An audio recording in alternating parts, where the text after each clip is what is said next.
Hello friend, स्वागत है आपका हमारे यूट्यूब चैनल आरएसएस मंत्रा पर। और आज हम आपको पढ़ाएंगे जनरल स्टडी के अंतर्गत पॉइंट वायुमंडल की परतें। तो वीडियो स्टार्ट करने से पहले आपसे अनुरोध है कि जिन्होंने मेरे चैनल को सब्सक्राइब नहीं किया है तो उसको सब्सक्राइब कर लें। चलिए शुरू करते हैं। पॉइंट वायुमंडल की परतें, ये ऐसा पॉइंट है कि चाहे कोई भी कंपटीशन हो, हर कंपटीशन में इसका एक दो क्वेश्चन आते ही आते हैं। तो मेरे वीडियो को अंत तक देखें तो मेरा वादा है कि आपसे इससे आप क्वेश्चन बाहर नहीं आएगा। तो चलिए शुरू करते हैं। वायुमंडलीय परतें, तो हमारा वायुमंडल क्या है? जो पृथ्वी को चारों तरफ से जो घेरे हुए है, जो पृथ्वी को चारों तरफ घेरे हुए है वायु, वो है हमारी वायुमंडल। तो वो वायुमंडल है हमारा, उसकी कुल 5 परतें हैं। ये चित्र में आपको अगर आप चित्र समझ जाते हैं तो सारी स्थिति स्पष्ट हो जाएगी। तो ये चित्र हमने बनाई अर्थ, ये क्या है? हमारी अर्थ है। और अर्थ के ऊपर हमने जो वायुमंडल है हमारा पूरा, इसको बांटा है हमने 5 परतों में। तो सबसे पहली परत है हमारी, उसका नाम है क्षोभ मंडल। दूसरी परत का नाम है हमारा, जो कि क्षोभ मंडल से ऊपर, इसको बोलते हैं हम समताप मंडल। और समताप मंडल से के ऊपर लेयर कहलाती है ओजोन मंडल। यानी समताप मंडल में ही जो ऊपरी हिस्सा है वह कहलाती है ओजोन मंडल। कह सकते हैं कि एक जो ओजोन मंडल है वो समताप मंडल का एक हिस्सा है। तीसरी परत है हमारी मध्य मंडल। चौथी परत है हमारी जो होती है हमारी जो मध्य मंडल। हमारे क्यों कहते हैं? क्यों ये मध्य में है। 2 परत इससे ऊपर है, 2 परत इससे नीचे है। ये मध्य में इसका नाम हो गया मध्य मंडल। इसके ऊपर की परत का नाम है आयन मंडल। क्या नाम है इसका? आयन मंडल। और सबसे जो ऊपरी परत है, यानी कह सकते हैं बाहर की परत है, उसे बोलते हैं बहिर्मंडल, यानी कि वायुमंडल। तो जो हमारी अब आते हैं इसकी ऊंचाई पर। तो जो पृथ्वी की सबसे निकट की परत है, जिसे हम क्षोभ मंडल कहते हैं, इसकी जो ऊंचाई है वो है पृथ्वी से 18 किलोमीटर, 18 किलोमीटर। दूसरी जो परत हमारी समताप मंडल है, उसके दो से कर दिए गए हैं। तो समताप मंडल की है 18 से 32 किलोमीटर। और समताप मंडल में जो ओजोन मंडल है, इसकी है 32 से 60 किलोमीटर। तीसरी परत मध्य मंडल की है 60 किलोमीटर से लेकर 80 किलोमीटर तक मोटाई। और आयन मंडल की है 80 से 40 किलोमीटर। और बहिर्मंडल है 40 किलोमीटर के ऊपर। यानी ऊपर बहिर्मंडल की ऊपरी लिमिट कोई भी नहीं है। मिनिमम 40 किलोमीटर और अपर लिमिट इसकी कोई नहीं है। तो इसको डिटेल डिस्कस करने के लिए पहले हम शुरू करते हैं इसकी स्टार्टिंग पॉइंट। तो वायुमंडल की पहला पॉइंट है कि वायुमंडल की दो तरह की परतें हैं। एक तो ऊपरी परत है हमारी ये वायुमंडल, आयन मंडल, और एक निचली परतें क्षोभ मंडल और समताप मंडल। तो वायुमंडल की ऊपरी परतों के अध्ययन को एरोलॉजी कहते हैं। क्या कहते हैं? एरोलॉजी। तथा निचली परतों के अध्ययन को मेटेरोलॉजी कहते हैं। तो पहला हमारे 2 क्वेश्चन बन गए कि वायुमंडल की ऊपरी परतों का अध्ययन क्या कहते हैं। तो वायुमंडल की ऊपरी परतों का अध्ययन कहते हैं हम एरोलॉजी। क्या कहते हैं? एरोलॉजी। और वायुमंडल की निचली परतों के अध्ययन क्या कहते हैं हम? वो कहते हैं हम मेटेरोलॉजी। पहला पॉइंट क्लियर होगा हमारा कि वायुमंडल की हमारी ऊपरी जो परतें हैं, बहिर्मंडल, आयन मंडल, इनका अध्ययन करेंगे तो इसके अध्ययन को कहते हैं हम एरोलॉजी। एरो मतलब मान लीजिए एयर होती है हमारे ऊपर, तो उससे मानेंगे हमारा एरोलॉजी। और निचली परत के अध्ययन क्या कहते हैं? मेटेरोलॉजी। अगला पॉइंट, वायुमंडल में मुख्य रूप से कौन कौन सी गैसें होती हैं? नाइट्रोजन, इसको संकेत है एन। क्या नाइट्रोजन का संकेत है? एन। ये हमारी 78%। बहुत क्वेश्चन आता है कि वायुमंडल में जो गैस सबसे अधिक मात्रा में कौन सी है, तो वो है हमारी नाइट्रोजन। इसकी परसेंटेज 78, 100 में 78% हमारी वायुमंडल में क्या है? नाइट्रोजन गैस है। दूसरे नंबर पर आती है ऑक्सीजन, यानी O2। ये कितनी है? ये है हमारी 21%, यानी कि 21%। तीसरी हमारी कार्बन डाइऑक्साइड, CO2। उसकी मात्रा है 0.03, यानी बहुत अल्प मात्रा है। 0.03%, यानी आधी परसेंट से भी बहुत कम। और चौथी हमारी आर्गन, यानी 0.93, या कहते हैं लगभग 1% कह सकते हैं। तो ये क्वेश्चन बहुत आता है कि वायुमंडल में सबसे अधिक नाइट्रोजन की परसेंट कितनी है, 78। और ये पूछ ले कि इसकी ऑक्सीजन कितनी मात्रा है वायुमंडल में, तो कहेंगे हम 21%, और CO2 की 0.03% और आर्गन की 0.93%। इसमें क्वेश्चन आ जाता है कि वायुमंडल में कौन सी अक्रिय गैस पाई जाती है। तो अक्रिय गैस हमारी होती है हीलियम, नियोन, आर्गन, क्रिप्टन, जीनन और रेडॉन। इसमें हमारी कौन सी है, आर्गन, इसका संकेत है Ar। तो वायुमंडल में कौन सी अक्रिय गैस पाई जाती है, आर्गन, और इसकी परसेंट है 1% थोड़ा कम, यानी 0.93%। तो क्वेश्चन क्लियर हो गया आपको ये पॉइंट कि सर्वाधिक मात्रा में होती है हमारी नाइट्रोजन 78%, उससे कम हमारी ऑक्सीजन 21%, और फिर उससे कम हमारे CO2 0.03 और आर्गन 0.93%। अच्छा, अगला पॉइंट बनाएगा, वायुमंडल हमारा 10,000 किलोमीटर तक फैला हुआ है। ये क्वेश्चन बन सकता है इसमें, हमारा वायुमंडल कितने किलोमीटर फैला हुआ है, 10,000, 8,000, 12,000। तो हमारा कितना फैला हुआ वायुमंडल, 10,000 किलोमीटर, यानी हमारी वायुमंडल है वो 10,000 किलोमीटर तक फैला हुआ है। इसका फैलाव कितना है वायुमंडल का, एटमॉस्फेयर का, 10,000 किलोमीटर। अगला पॉइंट, वायुमंडल को कुल 5 परतों में बांटा गया है। वहीं आ गई, स्टार्टिंग बताई थी मैंने, कुल कितनी परतें हैं, 5, 1, 2, 3, 4 और 5। तो वायुमंडल को कुल 5 परतों में बांटा गया है। पहला है हमारा क्षोभ मंडल, दूसरे हमारे समताप मंडल, तीसरा मध्य मंडल, चौथा आयन मंडल और पांचवा बहिर्मंडल। ये प्रश्न आता है कि वायुमंडल में कुल कितनी परतें हैं, 3, 4, 5, 6। तो उसमें हम किस पर लाएंगे, 5 पर, क्योंकि कुल परतें कितनी हमारी, 5। अब इनको याद कैसे करें, तो इनकी याद करने की एक ट्रिक बनाएगी, छोटी सी ट्रिक है, बाहर आओ समझ। इसमें क्या, आपकी एक जो परत है मध्य मंडल पर वो रह जाएगी, कि वो तो मध्य में, उसका तो नाम वो याद रहेगा ही। तो इसमें बाहर आओ समझ, तो बाहर से बनेगा हमारा बहिर्मंडल। दूसरा इसमें आ से बनेगा हमारा आयन मंडल। उस पर नंबर 3 पे हमें याद रखना है, मध्य मंडल मध्य में है। फिर अगला आएगा हमारा इसके बाद ओ से बनेगा हमारा ओजोन मंडल। ओ से मध्य मंडल क्या आ गया, ओजोन मंडल। फिर आ गया सम माने समताप, यानी कि हमारा ओजोन मंडल का निचला हिस्सा हो गया हमारा समताप मंडल। और छ से हो गया हमारा क्षोभ मंडल। तो हमारे इसमें क्या आ गया, बाहर से बहिर्मंडल, आ से आयन मंडल, और आयन मंडल के बाद हमें रखेंगे इसको मध्य मंडल को। फिर ओ से हमारा ओजोन मंडल, सम से हमारा समताप मंडल, और छ से हमारा क्षोभ मंडल। इस ट्रिक से हम ये हमारी 5 परतें हमारी क्लियर हो जाती हैं। चलिए इन परतों का हम क्रम से अध्ययन करेंगे। तो सबसे पहले हम अध्ययन करेंगे पहली परत का, जो कि पृथ्वी से सबसे पास है। प्रश्न आता है पृथ्वी के निकट हमारी कौन सी परत होती है, तो पृथ्वी निकट होती है हमारी, उसको बोलते हैं हमारी क्षोभ मंडल। तो क्षोभ मंडल कितना है, इसकी दायरा हमारे पृथ्वी से ले 18 किलोमीटर। ये भी आ जाता है कि क्षोभ मंडल की कुल मोटाई या कुल ऊंचाई कितनी है, तो हमारी कितनी, पृथ्वी से जीरो से कर सकते हैं, 0 किलोमीटर से लेकर के 18 किलोमीटर तक, यानी हमारी जो क्षोभ मंडल की ऊंचाई है वो है हमारी 18 किलोमीटर। इसी क्षोभ मंडल के बारे में थोड़ा विस्तार चर्चा करते हैं। तो पहला पॉइंट है हमारा क्षोभ मंडल। तो पहली बात यह, क्षोभ मंडल के इसके कई नाम हैं, कभी कभी ये दूसरे नाम से आ जाता है तो हम भ्रम में पड़ जाते हैं। तो पहले पॉइंट में मैंने सारे नाम क्लियर किए हैं कि क्षोभ मंडल क्या कहते हैं।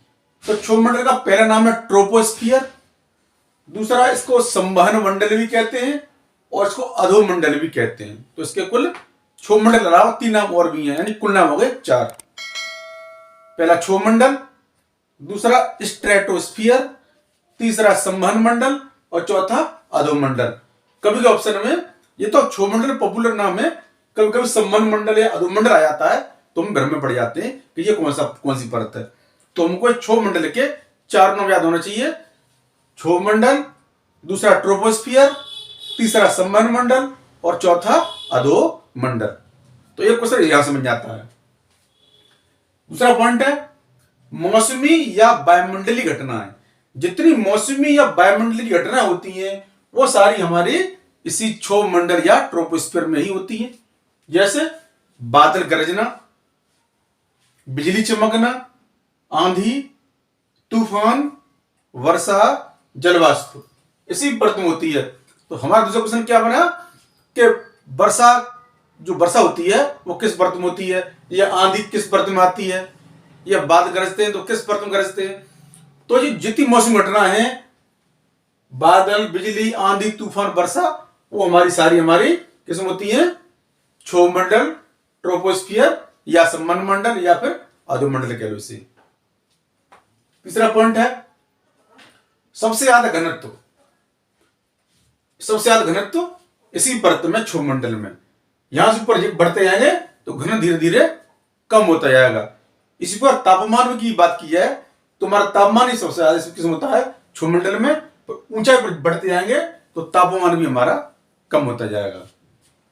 और ग्रीन हाउस प्रभाव, जो ग्रीन हाउस इफेक्ट होता है वह भी इसी परत में होता है, क्षोभ मंडल या ट्रोपोस्फियर में।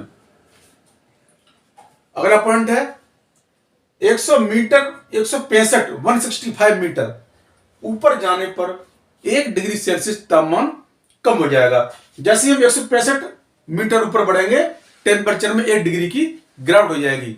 मान लीजिए टेम्परेचर अगर 24 है तो 165 मीटर ऊपर हो जाएगा 23, फिर 165 22, यानी हर 165 मीटर के बाद टेम्परेचर में 1 डिग्री की गिरावट आ जाएगी।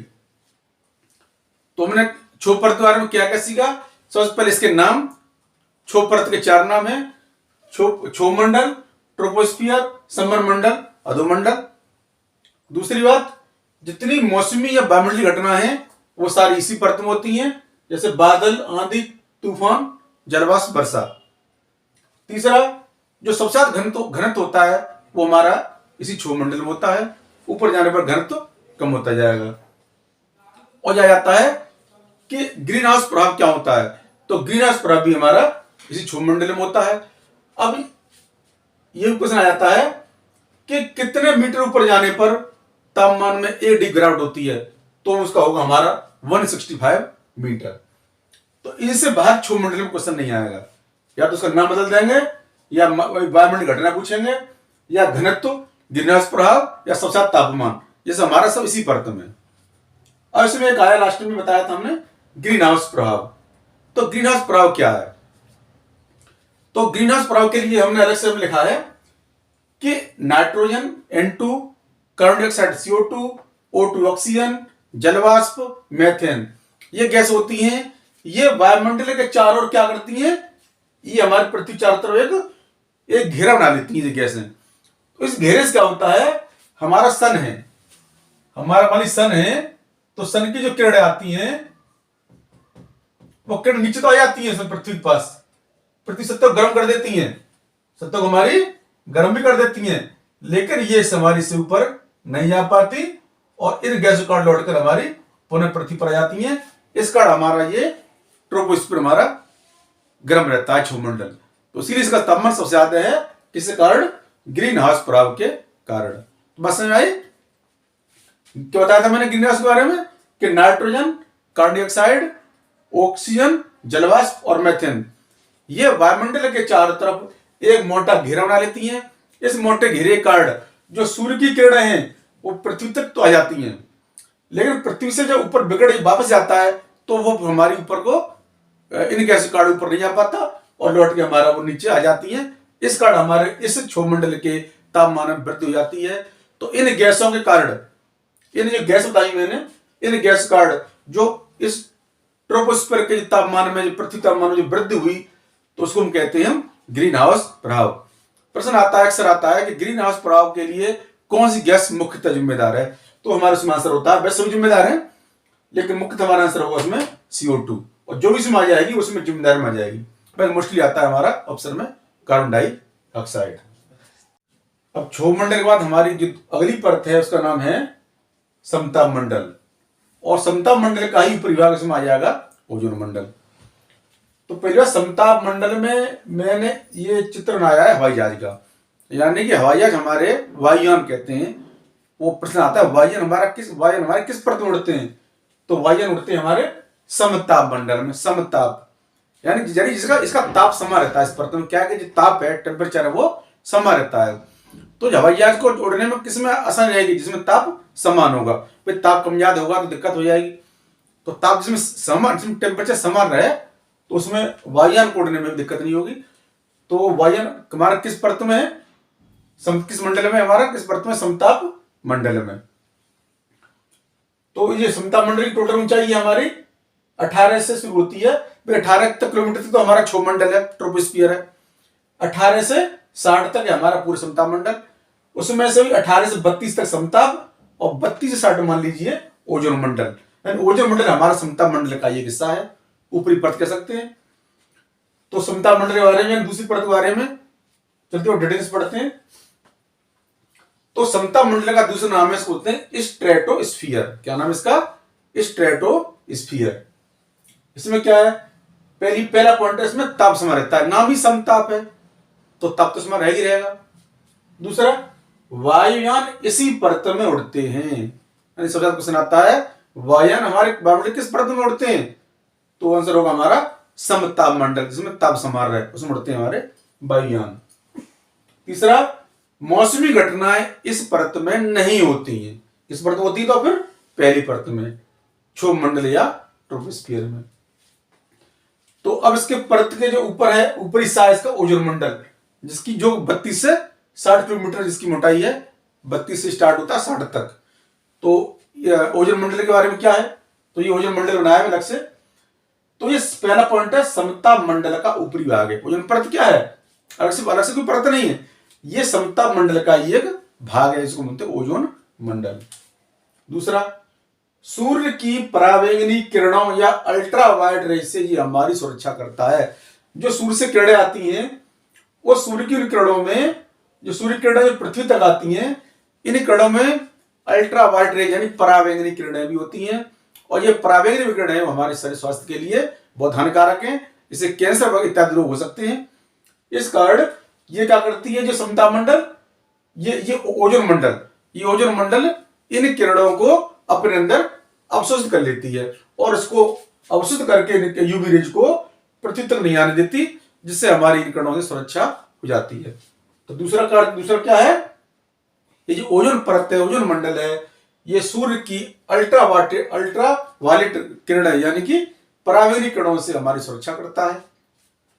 तीसरा, एक क्वेश्चन आ जाता है क्या यूवी रेज कौन सी ज्यादा हानिकारक है? UV rays A, UV rays B, UV rays C, UV rays D. तो इसमें इसका आंसर बनेगा पॉइंट तीसरा, यूवी रेज में यूवी रेज सी यानी टाइप सी प्रकार की जो यूवी रेज है वो सबसे ज्यादा हानिकारक है। हानिकारक सभी है, ए है, बी, सी, डी, लेकिन सबसे ज्यादा हानिकारक है यूवी रेज सी। अगला पॉइंट है, ओजोन परत की मोटाई डॉप्सन में मापते हैं। और प्रश्न बनता है ओजोन परत की जो मोटाई हम किस इकाई में नापते हैं? तो ओजोन परत की जो मोटाई है, इसको मापने का ही है डॉप्सन। क्या इकाई है? डॉप्सन। अगला पॉइंट आता है इसमें, ओजोन परत में एक छिद्र हो गया, वो कहां पर है? आर्कटिक, अंटार्कटिका, दो ऑप्शन आएंगे। तो ओजोन परत में जो छिद्र हुआ है वो हो गया है अंटार्कटिका पर। छिद्र का हो गया है अंटार्कटिका पर। अब छिद्र हुआ क्यों, उसके लिए कौन जिम्मेदार है?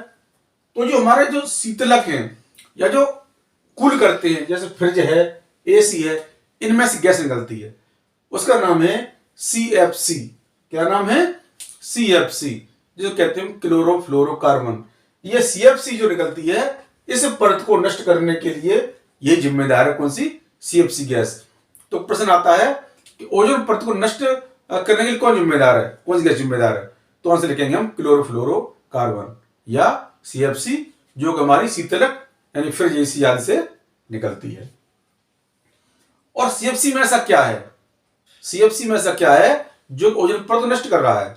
वो है इसमें उपस्थित एक्टिव क्लोरीन, यानी CFC में उपस्थित सक्रिय क्लोरीन यानी सक्रिय एक्टिव Cl2 इस ओजोन परत के क्षय होने की मुख्य जिम्मेदार है। तो बहुत इंपॉर्टेंट है। दूसरा है, इसमें काफी क्वेश्चन बन गए। इसमें पहला आ गया कुल मोटाई, टोटल 1860 है। इसमें 18 से 32 समताप मंडल और 32 60 हमारी ओजोन मंडल हो गया। वायुयान कहाँ उड़ते हैं? इस समताप मंडल में, इसमें मौसम घटना नहीं होती। और ऊपर का ओजोन मंडल में कई क्वेश्चन आ गए, ठीक है ना। ये हमारी ओजोन मंडल क्या करता है? सूर्य की अल्ट्रावायलेट किरणों से हमारी सुरक्षा करता है। अल्ट्रावायलेट परावर्तक किरणों से क्या हो सकता है? हमें कैंसर हो सकता है। और इसकी परत की मोटाई नापते हैं डॉप्सन में। छिद्र कहाँ है? अंटार्कटिका पर। और इसमें जो कूलिंग से गैस निकलती है CFC, वो इसके लिए ओजोन परत नष्ट होने के लिए जिम्मेदार है। तो ये आपका दूसरा पॉइंट क्लियर हो गया, समताप मंडल, जिसमें ऊपरी भाग इसका ओजोन मंडल। अब चलते हैं वायुमंडल की अगली परत या तीसरी परत, यानी कि मध्य मंडल की तरफ। तो मध्य मंडल में क्या है कि इसकी जो ऊंचाई है वो है कुल 60 से स्टार्ट होती है और होती है 80 किलोमीटर तक, यानी टोटल इसकी मोटाई होगी 20 किलोमीटर तक। यानी 60 किलोमीटर से शुरू और 80 किलोमीटर पर मध्य मंडल खत्म हो जाता है, समाप्त हो जाता है। दूसरी बात, मध्य मंडल का जो दूसरा नाम वो है मीजोस्फीयर।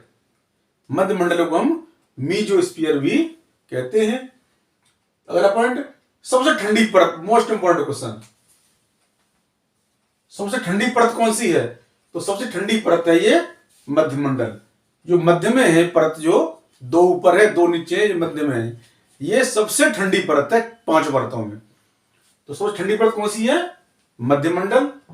और चौथा क्वेश्चन बनता है कि उल्का पिंडों को कौन सी परत साबित करती है? उल्का पिंड गिरती हैं तो उनको रात को आपने देखा होगा एकदम लाइन से बन जाती है। तो उल्का पिंडों को यही परत हमारी मध्य मंडल है, वही समाप्त करता है उल्का पिंडों को। तो कुछ 4 क्वेश्चन हमारे इससे। इसकी मोटाई 60 से 80 किलोमीटर तक। दूसरा, मध्य मंडल को कहते हैं मीजोस्फीयर। तीसरा, सबसे ठंडी परत भी यही है मध्य मंडल। और उल्का पिंडों शब्द भी हमारा मध्य मंडल ही करता है। अब आते हैं चौथी परत की, यानी कि आयनमंडल तरफ। चौथा परत आयनमंडल, यानी चौथी परत जो आयनमंडल है वो हमारे 80 किलोमीटर स्टार्ट होती है और चलती है 640 किलोमीटर तक। बहुत मोटाई है इसकी, 80 किलोमीटर से शुरुआत है और 640 किलोमीटर तक ये हमारा आयनमंडल है। अब आयनमंडल की क्या विशेषताएं पढ़ेंगे। आयनमंडल, आयनमंडल को हम आयनोस्फीयर भी कहते हैं। क्या कहते हैं आयनमंडल? दूसरा नाम आयनोस्फीयर। पहला काम, ये 2 काम करती है। पहला, ये रेडियो तरंगों को ये परावर्तित करती है। क्या करती है? जो आयनोस्फीयर रेडियो तरंगों को परावर्तित करती है। और दूसरा, जो सैटेलाइट होते हैं हमारे वैज्ञानिक जो सैटेलाइट स्थापित करते हैं वो हमारे इसी आयनमंडल में करते हैं। देखिए आयनमंडल में छोटा चित्र है सैटेलाइट का। तो सैटेलाइट हमारा कहां पर है? स्थापित होते हैं हमारे आयनमंडल में। तो आयनमंडल के 2 काम है मुख्यतः, एक रेडियो तरंगों को परावर्तित करना आयनमंडल में, दूसरा जो सैटेलाइट है वो भी हमारे इसी परत में आयनमंडल में स्थापित होते हैं। अब हमारी अंतिम 5वीं परत बहिर्मंडल, जिसको हम कहते हैं वायुमंडल। तो जो इसकी ऊपरी कोई लिमिट नहीं है, स्टार्ट लिमिट तो इसकी 640 किलोमीटर है, लेकिन 640 से ऊपर जितना भी हमारा सब क्या है वो हमारा सब बहिर्मंडल में ही आ गया। वो यानी ऊपरी परत कोई लिमिट नहीं है। तो 5 चलते हैं बहिर्मंडल की तरफ। तो बहिर्मंडल को हम कहते हैं वायुमंडल। बहिर मतलब भी बाहर हो गया और वायु तो वायु है ही है। तो बहिर्मंडल दूसरा नाम वायुमंडल या एक्सोस्फीयर। दूसरा नाम क्या है इसको? एक्सोस्फीयर। पर दूसरा नाम रखना जरूरी, कभी क्वेश्चन इसके सेकंड जो इंग्लिश नेम है इसके ट्रोपोस्फीयर, एक्सोस्फीयर, इसमें आ जाते हैं तो दिक्कत हो जाती है। तो इसलिए हमको इनके दूसरे नाम भी याद करना आवश्यक है। तो पहला यही है कि 640 किलोमीटर ऊपर हमारी ये होती है हमारी बहिर्मंडल। और दूसरा जो क्वेश्चन इसमें आता है एक कि हाइड्रोजन और हीलियम, एक हाइड्रोजन गैस और हीलियम गैस की प्रधानता किस परत में होती है? तो हाइड्रोजन और हीलियम की प्रधानता हमारी इसी अंतिम परत में है, जिसको हम बहिर्मंडल या वायुमंडल या एक्सोस्फीयर भी कहते हैं। तो ये तो हो गया आपके 5 परतों के बारे में। अब इनसे क्वेश्चन क्या बन सकते हैं? अगर आपने समझ लिया तो कोई क्वेश्चन आपको बाहर नहीं आएगा। अब कौन से क्वेश्चन आ सकते हैं? तो शुरू करते हैं। पहला बनता है वायुमंडल में सबसे अधिक मात्रा में कौन सी गैस है? क्लियर हो गया। जो वायुमंडल में गैस है उनमें सबसे अधिक कौन सी होती है? स्टार्टिंग पढ़ाया था मैंने आपको, वो में हमारी है नाइट्रोजन गैस यानी N2। कौन सी गैस है? नाइट्रोजन गैस हमारी सबसे अधिक है। दूसरा, कौन सी गैस ग्रीन हाउस प्रभाव, ग्रीन हाउस इफेक्ट पढ़ा दिया मैंने आपको, क्या है? तो ग्रीन हाउस इफेक्ट के लिए कौन सी गैस मुख्यतः जिम्मेदार है? 4-5-3-4 गैस हैं, एक मुख्यतः कौन जिम्मेदार है? वो है हमारी CO2। यानी कार्बन डाइऑक्साइड, जो कि हम अपने अंदर सांस से निकालते हैं, CO2, वो इस ग्रीन हाउस इफेक्ट के लिए जिम्मेदार है। तीसरा, वायुमंडल की सबसे गर्म परत। सबसे गर्म परत कौन सी होती है? 5 परतों में सबसे गर्म परत कौन सी है? तो गर्म परत वही है क्षोभमंडल। वो भी गर्म क्यों है? वो गर्म इसलिए है ग्रीन हाउस इफेक्ट के कारण।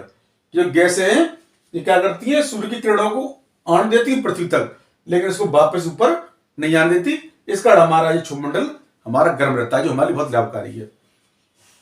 तो सबसे गर्म परत कौन सी हो गई? क्षोभमंडल। चौथा है, मौसम परिवर्तन किस परत में होता है? तो बताया था मौसम घटना जो भी होती है हमारी किस में होती है? ट्रोपोस्फियर या क्षोभमंडल में। अगला, बादल गरजने की घटना किस परत में होती है? तो बादल गरजना, ओला पाला, वर्षा, सब मौसम घटना है, वो हमारी किस में होती है? पहली परत, यानी कि हमारी क्षोभमंडल में होती है। अब छठवां क्वेश्चन है, किस परत से रेडियो तरंगें परावर्तित होती हैं? तो रेडियो तरंगें बताया था मैंने आपको, ये परावर्तित होती हैं चौथी परत यानी कि आयनमंडल से। आयनमंडल, रेडियो तरंगें और सैटेलाइट, दो चीज ध्यान रखनी है आपको, एक सैटेलाइट और एक रेडियो तरंगें, किसमें? आयनमंडल में। सातवां क्वेश्चन है, ओजोन परत किस मंडल में पाई जाती है? देखो ओजोन परत, ये ओजोन परत है हमारे किस मंडल में है? ये हमारे दूसरी मंडल में, यानी कि समताप मंडल में है। यानी समताप मंडल का ऊपर हिस्से में हमारी क्या होती है? ओजोन परत होती है। तो कहां क्या क्वेश्चन आएगा? ओजोन परत किस मंडल में है? वो हमारी है समताप मंडल में। अगला क्वेश्चन है 8वां, वायुयान किस परत में उड़ते हैं? तो बताता वायुयान हमारे किस परत में उड़ते हैं? समताप मंडल में। किस में उड़ते हैं? समताप मंडल, जिसमें ताप समा रहता है। अगला, पृथ्वी की सतह से सबसे दूर कौन सी परत होती है? तो पृथ्वी की सतह से सबसे दूर परत कौन सी है हमारी? बहिर्मंडल या वायुमंडल, या इसको कहते हैं एक्सोस्फीयर। किस मंडल को संवहन मंडल भी कहते हैं? तो क्वेश्चन आ गया। अगर आपको दूसरा नाम याद नहीं है तो ये क्वेश्चन आप नहीं कर सकते। तो किस मंडल को संवहन मंडल कहते हैं? तो बताया था मैं, क्षोभमंडल के 4 नाम है टोटल, उसमें एक नाम संवहन मंडल भी है। तो संवहन मंडल किसे कहते हैं? ट्रोपोस्फियर या क्षोभ मंडल को भी हम संवहन मंडल भी कहते हैं। अगला है 11वां, वायुमंडल की ऊपरी परतों के धन को क्या कहते हैं? स्टार्टिंग में यही की है, ऊपरी परत, ऊपर यानी एयर, तो ऊपरी परत धन कहते हैं हम एयरोलॉजी। क्या कहते हैं? एयरोलॉजी। अगला है 12वां क्वेश्चन, निचली परत की ऊंचाई पृथ्वी से कितने किलोमीटर होती है? यानी सबसे निचली परत है, जो सबसे निचली परत है, उसकी ऊंचाई पृथ्वी से कितने किलोमीटर है? तो कितना लिखा है ये? 18 किलोमीटर। कितना पृथ्वी से कितनी ऊंचाई है इसकी? ट्रोपोस्फियर की 18 किलोमीटर। अगला 13वां क्वेश्चन, किस परत का घनत्व सबसे अधिक होता है? तो सबसे घनत्व हमारा होता है सबसे पहली परत का, यानी कि क्षोभमंडल का घनत्व सबसे ज्यादा है, और गर्म भी हमारा सबसे ज्यादा क्षोभमंडल ही है। अगला 14वां, ओजोन परत की मोटाई किस नाम मापते हैं? तो ओजोन परत की मोटाई किस नापते बताया था मैंने? डॉप्सन में। किसमें? डॉप्सन इकाई। ओजोन परत नापने इकाई हमारी डॉप्सन। अगला है क्वेश्चन 15वां, वायुमंडल में सर्वाधिक मात्रा में पाई जाने वाली अक्रिय गैस कौन सी है? वो है हमारी आर्गन। या ये वायुमंडल में सर्वाधिक मात्रा पाई जाने वाली गैस कौन सी है? तो आर्गन नहीं है, तो हमारी नाइट्रोजन है। कौन सी है? नाइट्रोजन। लेकिन अक्रिय, इनर्ट यानी अक्रिय वर्ड आया, अक्रिय गैस कौन सी है? तो हमारी है वो आर्गन। अगला क्वेश्चन है, कितनी ऊंचाई पर जाने पर तापमान में 1 डिग्री सेल्सियस की गिरावट होती है? तो ये पढ़ा चुका हूं, 165 मीटर ऊपर जाने पर, 165 मीटर जाने पर टेम्परेचर में 1 डिग्री सेल्सियस की गिरावट होती है। और अंतिम प्रश्न है, किस ऋतु में क्षोभमंडल की ऊंचाई में वृद्धि होती है? यानी क्षोभमंडल हमारा कोई वैसा लेयर तो है नहीं, बायोडिक परत है, तो थोड़ी परत में थोड़े से मोटाई बढ़ती है, थोड़ी कम हो जाती है थोड़ी बहुत। तो किस ऋतु में इस क्षोभमंडल की ऊंचाई बढ़ती है? किसमें बढ़ेगी? जिसमें वायु एक्सपेंड होगी। वायु किसमें एक्सपेंड होती है? गर्मियों में। उसी से बात है, किस ऋतु में क्षोभमंडल ऊंचाई में वृद्धि होती है? तो होती है वो ग्रीष्म ऋतु यानी गर्मियों में। गर्मियों में क्षोभमंडल की ऊंचाई में वृद्धि हो जाती है। तो फ्रेंड्स, इस प्रकार आपका ये वीडियो था, बाउंड्री परतें आपको पूरा हुआ। तो अगर आपको मेरा वीडियो पसंद आए तो लाइक करें, शेयर करें और मेरे चैनल RSS मंत्रा को सब्सक्राइब करें। धन्यवाद।